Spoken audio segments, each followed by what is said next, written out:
Hi, Brenna. Thanks so much for joining us in the Spirit, Mind, and Soul podcast. I'm really looking forward to hearing more about your journey, but also how you help others. We're delving into something that's becoming more and more common, unfortunately. And I think there'll be so many people that can listen and resonate with your journey and give them hope as well, which is what this podcast is all about. Yes. So, can we go back before life got challenging for you, before you were your hopes and dreams, I guess, were shattered somewhat. Can we go back to what life was like before? I know you studied psychology, which you can put to a good use now with this journey you've experienced. Tell us all about it. What was life like before life got challenging in the ways that it did? Yes, well, thank you so much for having me. I'm excited to be here. And before things got more challenging with Mm, fertility, mm, growing up, most of us have learned that there's a general order to life. You mm-hmm, you go to primary school, and then maybe after that you go to college or you get a job. And then after that, you go to the next step, which may be a job. Then you get married, you mm, get a house, you get a baby, you live happily ever after, and then yep, that's life. And you kind of grow up thinking that there's a certain order to things, and if it works out like that, awesome. But it's not always like that, as you mm-hmm, realize when you get older and you think the next step is happening, and it's not exactly the next step. And so my husband and I followed that plan pretty closely, mm-hmm, except for my husband was in the military after high school and before college. He went to the military for several years. And when we first got married, things seemed to be going great. We were building a life that we were happy with and we were excited for. um, and then about when we first got married, we decided we wanted to wait to have kids. We decided we wanted to get to know one another, mm-hmm, deepen our connection, build memories together, get to know each other as husband and wife. We also mm-hmm. wanted to work on building our careers and building a nest egg. So we had so many goals that we decided we didn't want children in the beginning. So I decided, or we decided that I would do birth control, and it was going to be okay because that's Mm-hmm. what everybody told me was the right route, and I didn't know Mm-hmm. any different. And so I Yeah. went on birth control, and I honestly had a really bad reaction to it. And since I didn't know any different, I kind of just told myself, well, suck it up. It can be Mm-hmm. worse. And so I had a lot of anxiety and depression with the birth control. And I just thought, I'm going to hang in there with all of these emotional things. And then when it's time to have kids, we'll figure it out from there. I was a psychologist at that point, and so I knew all the tools and strategies to Mm-hmm. work on the mental aspect, but I was still feeling the anxiety symptoms and the depressive symptoms in my body. So Mm-hmm. hypervigilance, kind of shakiness, irritability, things like that. But I constantly told myself, well, I don't know what else to do. I don't want children right now. Mm-hmm. And we can get into why if you would like, but just Yeah. kind of going, understanding why at that point I didn't really know what to do. And so he said, we're just going to pause. And so 2 years into our marriage, we decided it's time to stop birth control, which I thought, hallelujah, I Mhm. don't want to do this anymore. And I Yeah. honestly thought it would be super easy to get pregnant. Mhm. My friends and my family all seemed to get pregnant like that. And so I thought, this is going to be nice and quick.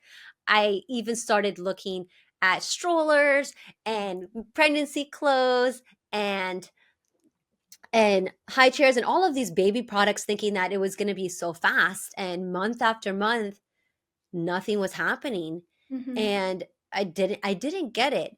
And so I thought, I guess it's not that big of a deal. We just started. Yeah. And how And I old were kept you when you got What's that? married? How old were you when you got married? I was 27. Okay. So So I when 29, around 29 then. Yeah, At so about 30. 29 when we first started. So I was still in my Mhm. 20s, and Yeah. everybody told me that's perfect. Yeah. Yeah. You're still young, that's fine. And so 29 turned to 30, and Mhm. now we're at a year, and I thought, well, I guess it's not that bad. My doctor's not concerned. And then we started having more curveballs thrown our way. My husband's work schedule started shifting a whole lot more. He was working night shift and then swing shift, and we were not often seeing each other which is not good when you're trying to Mhm. conceive. Yeah. My mother-in-law moved in for several months, which added some tension. And then we started having more fertility challenges by by means of we did a lot of tests, and the Mhm. test kept on showing there's no issues. Mhm. Test after test, there was no issues, and I found myself just feeling sad and discouraged and frustrated, but mostly confused. I Mhm. think the biggest feeling that I had was confusion because I was doing everything right and nothing was working. And Mhm. doctors said everything looks good and nothing is working. And Mhm. so I think that's when we kind of hit that low point of I don't know what to do Mhm. anymore. Yeah. That between the fertility of I don't know what to do, my husband on different schedules, then my mother-in-law was living with us. I think that's when we hit the lowest point Mhm. of now what are we going to do? Yeah. And have you or were you back then ever sort of given that, or did they ever say it's unexplained infertility? Has anyone ever said that to you? Yeah. Yes, I got that diagnosis and I was sitting in the doctor's office and he was going to tell us the plan on how to move forward. It was actually at that 2-year mark, Mhm. how to move forward, and I had my husband with me and he looked up from the chart and said, "I still don't know why you can't get pregnant. Mm. The diagnosis is unexplained infertility, but I have a couple of ideas." And the ideas that he gave me to move forward were also invasive in my opinion with IUI or IVF. And I thought, well, if you don't know what's wrong, why would I do some of those treatments? Because how would we know those treatments would even work? Mhm. And so that just added to the confusion and to the overwhelm. And it really made me sit back and think, I don't know what to do right now. Mhm. I don't know where to go from here. Yeah.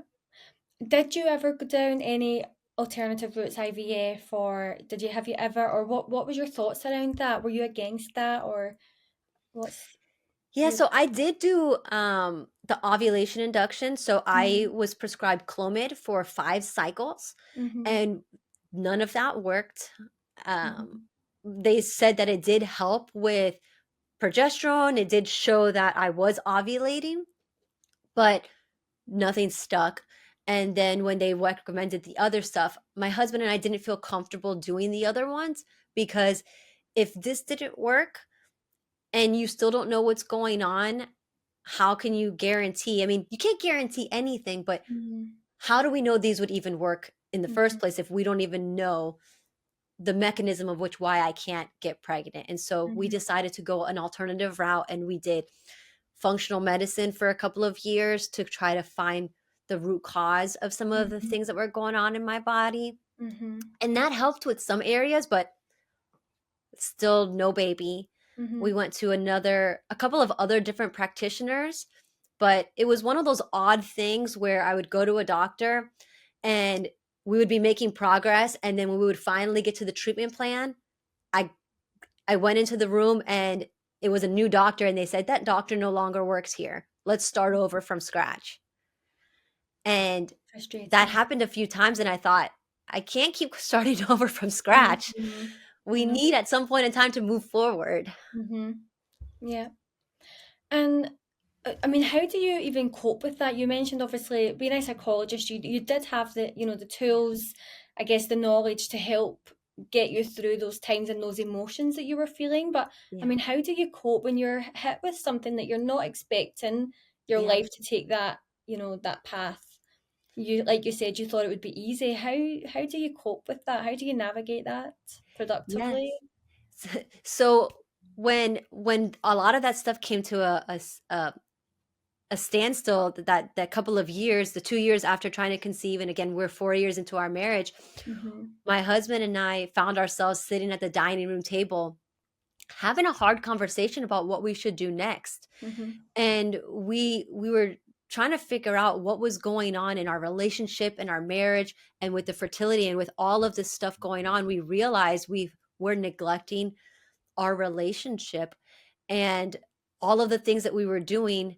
If we didn't change the bad habits that we had, that the bad habits would break the relationship. And so what Mm-hmm. we decided to do was prioritize our marriage Mhm. first and foremost, and we started working on that more. And we were still working on our fertility and our health, but we decided to do it more as a team than Mhm. just individual people. And Mhm. so my husband and I started focusing on more on our communication, more on working on our fertility game plan, having one together, and really strengthening our marriage. Mhm. And during that time, some of the things we realized was that we had to let go of things that were adding stress to our marriage and adding stress to the fertility journey. Mhm. And then we had to add in things that would bring more joy and more fun into the Mhm. relationship. Mhm. And one of the big things that actually was causing the most stress at that particular time was our schedules. Since we were on different schedules, I was working full time day shift and he was working all sorts of shifts. With a fertility journey, when you only have that one day where the egg is viable, that Mhm. you need to make sure you're timing it well. And that was adding so much stress on me. It was adding frustration on him because he was tired most of the time. And so we were constantly missing each other and constantly missing the ovulation window. And so we decided, if we're going to prioritize our marriage and our relationship and work together as a team, first and foremost, we need to get on the same schedule. Mhm. And so my husband went into he decided that I need to get on the same schedule as you. And so he went into his job and gave them his 2 weeks notice and said, I can't do this for the sake of my marriage and my relationship. I can't do this kind of schedule Mhm. anymore. Mhm. And his boss was um so kind and understanding and very unexpected. He said, we don't want to lose you. We're going to put you on day shift so that you can work on your marriage. Mm. And Amazing. that was a real big turning point for us when his boss said that, put him on day shift and allowed us to get on the same page, on the same track. From there, we were able to work better as a team. My mother-in-law did move out of Mhm. the home, and when prioritizing communication with my husband and I, because again, we weren't communicating before. And Yep. so now we're communicating, we're working better as a team. And that's something that really helped coping. It Yeah. really helped when my husband and I were on the same page, because then when I was feeling down, he was able to help encourage me or give me a new perspective or help me shift my focus on Mhm. what was going on. Because as a psychologist, I know the mindset. I know it's important to keep your mindset focused on what you can control. I know the behaviors that we need to work on, but what I was missing was that support system. And I didn't realize it at the time how much I was missing that support Mhm. until it wasn't there. Yeah. You said also that you'd fallen into bad habits. So Mhm. what were the bad habits? I mean, I guess anyone Yeah. listening, it might Yeah. help them understand maybe if they're in the same place and they might not Yeah. recognize that it's actually causing more harm. Yeah, absolutely. That's a great question. So, some of the bad habits that we fell into was we were talking, but we were not communicating. So, we would see each other when we saw each other. Mm. We didn't prioritize our schedule. We didn't have good boundaries with family. And so, when you don't have good boundaries with family and work, you don't prioritize your schedule, you don't prioritize good communication, you start to drift. You start Mhm. to drift emotionally because now you're not really talking about the hard things. You're talking about the weather, you're talking about work, you're talking about, if you are talking about fertility, the things are, this is my ovulation date. You need to be there at this time. So it's almost like a schedule where Mhm. you are scheduling time together, and it's not quality time, it's baby making time. And so Mhm. we found ourselves drifting emotionally. We found ourselves drifting physically because the physical was because our schedules were off. And so we were constantly missing each other.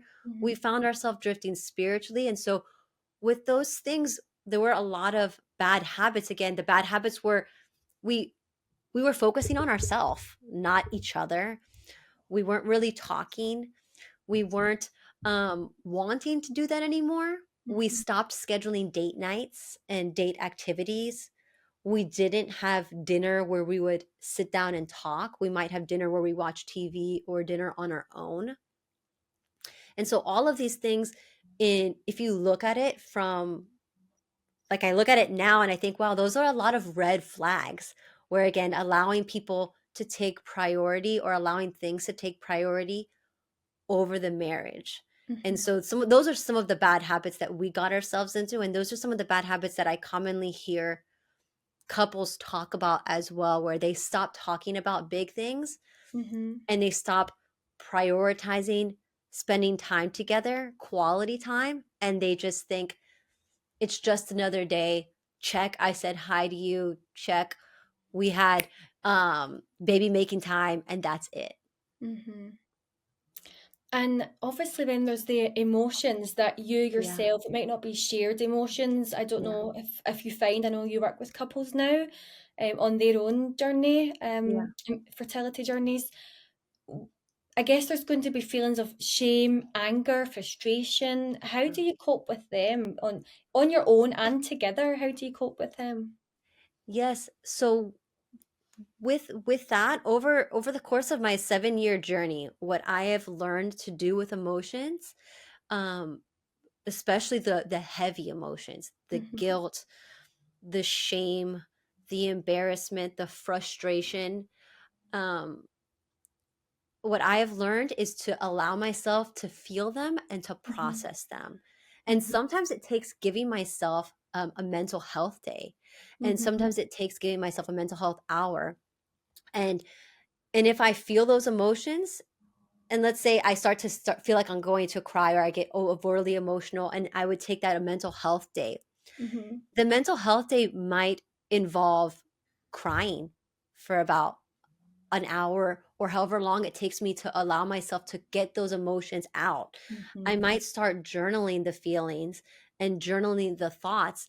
And some of those thoughts that come up are, why me? Other people get pregnant so quickly, but why is this happening to me?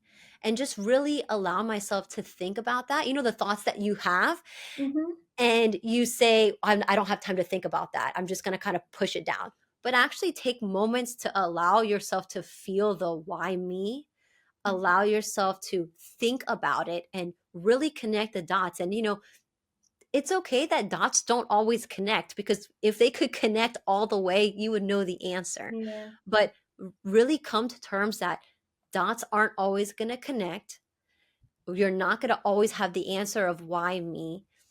And get to the point in that moment where you're okay.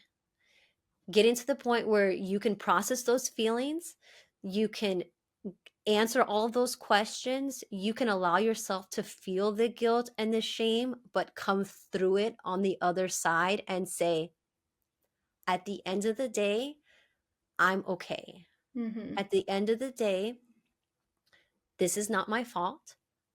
At the end of the day, there's nothing to be ashamed of, Mhm. because these things are out of my control.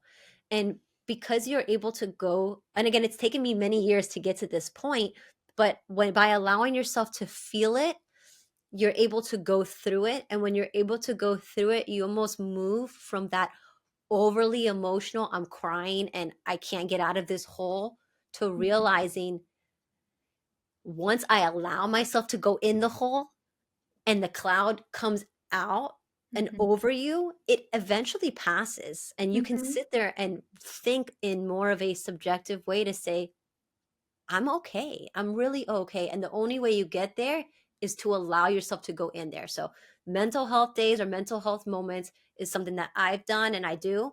And I recommend it to Mhm. anybody I speak with. And I think that's important what you said, sitting with the emotions, because Yeah. emotions aren't bad. It's just your body's way of communicating with you and Yeah. telling you something needs to be addressed here. And also, like, to validate those emotions, because it's Yes. okay to be sad. It's okay even to, Yeah. it's okay to, that even shame is telling you something. It's Yes. your body's way of telling you, address this, or it's communicating with you and telling you that something's not right or in alignment, I think. Yes. Um, Absolutely. yeah. And you said as well that you obviously like made some changes. You were trying to get to the root, Hmm. making, I don't know, was it dietary changes or was it? So I wanted to ask, was there, I wonder if there is sometimes our body's protecting us. Yes. And is that why? Is there something maybe psychological, and you might even know this in your line of work? Could it be psychological that we have some sort of protection, or our body in some way? There's a, I guess, an underlying reason. You said it's unexplained. I'm just Y- wondering if there's Yeah. something in that. Um, Yes. yeah, I mean, Absolutely. I've heard of many reasons why that the basically with holding on to it, mm, holding on to a pregnancy or getting pregnant, it is your body's way of saying, like you just said, it's not safe mm-hmm, to have a pregnancy.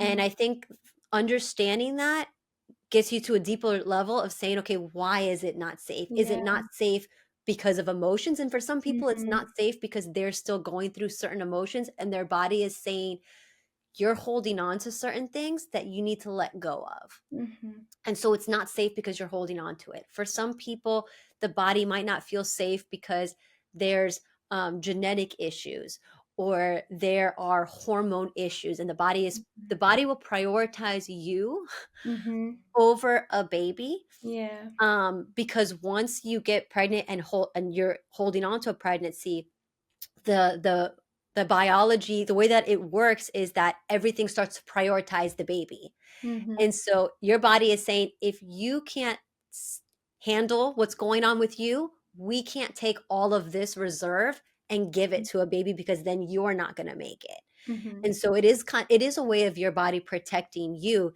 And I know for me, going deeper into my journey, I did do a lot of nutritional changes, and that has helped.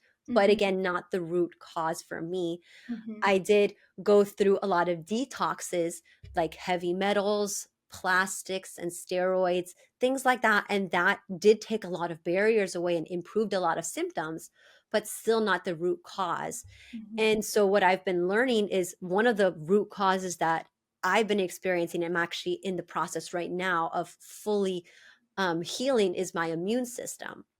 And so I do have that diagnosis of Hashimoto's thyroiditis, and I do have those tendencies, but that's still not a root cause. The mhm, root cause is that overreactive immune system and what's contributing to that. And so that's what I'm working on right now. And so because I've gone down that journey, that inquisitive journey of trying to find why is my body not feeling safe, yeah, I've been able to find that this part of my body is what's not feeling safe. And so let me work on that a mhm, little bit more. yeah. I think that's a great perspective for anyone that's maybe feeling shame around it, or feeling like their body's against them, Yeah. to actually have that shift in mindset of actually your body's just protecting you in some way, Mhm. and you might not Yes. know why. It might be a journey in itself finding out why, but it's Yeah.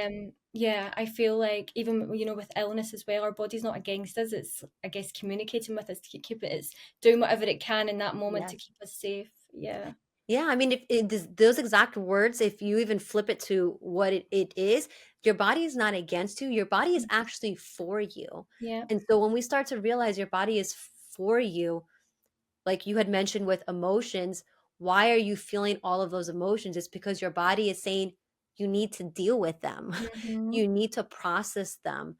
Mhm. And why is why are you having all of these issues? Well, because your body is saying this needs to be addressed. It's the same thing when you're in the relationship, like with your marriage. If you're feeling these things, the tension, you're feeling the stress in your relationship, you're feeling overwhelmed. Those feelings are indicators that Mhm. those need to be addressed in the relationship. And Mhm. so it's the same thing with the relationship, because you have a relationship with your body. Identifying those cues of what your body is telling you for you, what your body is telling you for your relationship, and then rather than getting frustrated, use it as a a light indicator, like the light on your dashboard for your vehicle that Mhm. something's wrong. Use it Yeah. as an indicator that, okay, you're for me, you want me to work, this is what's wrong. Mhm. Mhm. I think you've got a really healthy way of viewing what you're going through, and now obviously you're helping other people, other couples Yeah. going through the same thing. So how did you fall into that journey of helping others? Obviously, you were already working as a psychologist, so that Yeah. helped. Yeah. So again, with all of those emotions of shame and Mhm. embarrassment, much like a lot of people on this journey, I didn't want to talk about it. I didn't really want to tell people what I was going through. Whenever anybody would ask, I would just say, we're just waiting. It's all in God's timing. And I Mhm. didn't want to share the pain. And it wasn't until I started opening up and I decided to start sharing my story with other people that it opened the door to other people sharing their story with me. And they started saying how they were feeling. And what I was saying was validating their experiences. And the more I started sharing, the more people started opening up. And that really gave me that connection to say, there's a gap missing. There's not a lot of people that are helping in this particular area as that support system for the mental health, for marriage, for this support system. There's not a lot of people doing this. And so I decided, let me be that support system for other people because I have been able to work on my mental health and strengthen my marriage to the point where now viewing it in a healthy way is has come a lot easier to me. And so let me just lend all of that to other people who are Mhm. going through that. And so now I'm able to help couples who are going through fertility challenges through coaching, through Mhm. therapy, to be able to help them with their emotions as well as to give them a path forward on how to do it. And Mhm. even for some of the couples, I do that with my husband. I have my husband and I do it with the couples, just to kind of show that the other perspective, the man's perspective on the journey, because that's important as well. Yeah. And I think it's amazing that you're doing this because couples may go for counselling or go and see a Mhm. therapist, or they might go and see someone if they're going through this, but that person they're speaking to, good chance they've not experienced what they are. Yeah. So yeah, obviously you're so relatable because you're Yeah. still going through it now. Mhm. Yeah. So I guess that's, yeah, I think they would definitely, that understanding, I guess would Yeah. reassure them in some way as well. That Yeah. there's someone else and the person that they're going to for help is also experiencing that. I guess I know for me, Yeah. if whatever problem I had in my life, whatever I was going through, Yeah. anything, it would really help me if I knew the person understood what I was feeling mentally, physically. Yeah, it's one of those things where there are some things that you don't really need to go through to fully understand and to fully Mhm. empathize. And Mhm. then there's other things where it's very hard to explain, like fertility. It's really Mhm. hard to explain to someone who hasn't gone through it because they don't fully understand that this is something that you go through on a month to month basis. Mhm. It's not something that you have maybe a traumatic experience once, or maybe you have a stressful experience once and then it's done. Mhm. But if you've been going on to this for 1 or more years, that means you've had 10 to 12 plus months of this Yeah. roller coaster, and the roller coaster of emotions, the roller coaster of everything that goes through it. It's very unlike any other event. Mhm. um and I'm not saying this is any worse or easier to Yeah. deal with than others, so I'm Yeah. not trying to diminish any Of course. traumatic experiences, Yep. but it's a very unique experience that Mhm. it's different, and it's kind of hard to fully understand unless you have gone through it or you've Mhm. walked through it with somebody else. Mhm. So yes, since I have gone through it, um I'm going through the fertility challenges myself, and I've been able to come through with the emotional aspect of it, and then like I said, the relational aspect of it. And then I also have the clinical experience as a clinical psychologist where I know Mhm. how to handle the mental health aspect of it. It definitely helps the relatability with Mhm. clients. Yeah. And what about you then? Because you're still on this journey, Yeah. and I'm guessing you still have hopes that, of having a family of your own. Where Mhm. do you go from here? What do you see in the future? What are your hopes for the future? Yes, and so I you're right. I'm still on this journey, and I have these different perspectives that I take now, and so I am able to be more insightful with what's going on and manage my mental health and manage my emotional health. And so I still have my fertility plan that I'm working on that Mm-hmm. allows me to stay hopeful. So I have next steps. I do have I do have my own coach because I think it's important for Yeah, coaches to have coaches and I agree. somebody else to have somebody that they work with. So I do have a coach that helps me with the fertility aspect Mm-hmm. of treatment. And so it's a healthcare provider, so kind of like a coach slash healthcare provider, Mhm. that just kind of gives me the steps that I don't exactly know how to do yet, Mhm. specifically with regards to my immune system. So she's helping me and my husband with that fertility aspect. And so that's part of our fertility plan. And then continuing to strengthen the relationship with my husband, because we are the foundation of our growing family. And to be honest, there are some days that I still have those moments of sadness, but those that's the reality of just living in a world Mhm. of things going wrong. But it's important to recognize when you're having those moments. So what I do now whenever I have those days is I recognize it. I know what it is, and I just do a checklist of certain things that I feel like helps me to move through those emotions and allow myself, like I said at the beginning of this, allow myself to feel it and move through it so Mhm. that I am not stuck. And that's what allows me to get through the emotions within less than an hour, depending on how heavy it is and if there's multiple things going on at the same time. But it allows me to go through those emotions. And because I'm able to go through some of those emotions now, I think that's what helps me to be able to help clients go through them even while I'm still on this journey. Yeah, and like you said about, even like coaches having coaches and, Yeah, reaching out to someone else for help because sometimes yeah, there might, we have blind spots. we So there do. might be a way that there might be some, maybe like you mentioned earlier, falling into habits that are just going to Yeah, make the journey more challenging, feel harder. Sometimes it does take someone else to recognize, look, maybe if yes, you shifted your perspective or changed this, then yeah. you might make it a bit easier on yourself. So yeah, I think talking out definitely is can be a game changer. Um, Absolutely. I mean, I wish I got a coach sooner, yeah. to be honest. Mhm. If I look back and think we talked about having therapy or coaching, and at that time my husband wasn't open to it. And he's okay with me saying this. He wasn't open to it at the time, and so it was a bit of a struggle with us trying to navigate it on our own. And now looking in retrospect, we both said, I wish we would have thought about that at that time, because now we have different types of coaches. I mean, we have a business coach, we have our health providers, and then we have a health coach. And just understanding that everybody has a role and that they're all there to help you reach your goal. They're Mhm. all there to help you get there, and they're there to help you get there faster Yeah. and easier. And so that's Mhm. the purpose of all of these providers that you Yeah. work with, is to help you get there faster and easier and not to have to deal with this Mhm. on your own, because it's hard.